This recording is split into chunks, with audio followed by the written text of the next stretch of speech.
In the beginning of the book, looking at Genesis chapter 3, we see prophecy. Because Genesis chapter 3 verse 15, this is the first prophecy of this coming Messiah that must come. He says, I will put enmity, he says, between you. He's talking to the serpent. When sin came into the world, when Adam bit of that fruit, sin entered into the world. So through one man, sin entered into the world, bringing what? Death.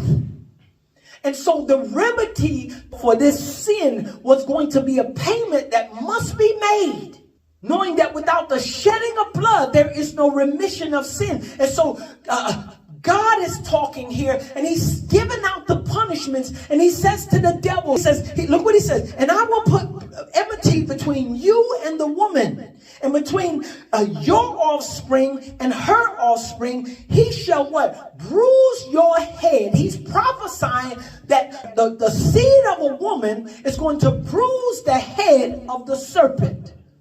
He says, he shall bruise your head and you shall bruise his heel. Look at somebody, say hostility. And there's going to be a hostility between seed. Now we know women don't carry seed, but in this special case, this is a special prophecy. Why? Because here it is that the focus is on this male seed that is going to be born through a woman that is going to conquer Satan and his plans.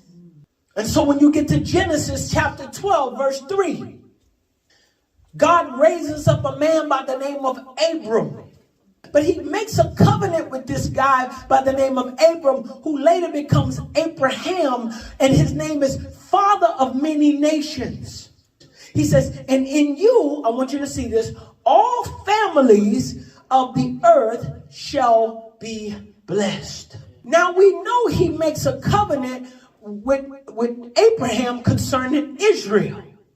But then he also says, through you, Abraham, all families, through your seed, all families of the earth will be blessed. And so God uses a particular group of people, and particularly a tribe of those people named Judah, to fulfill a prophecy that all people of the world will be blessed through this promise that God makes.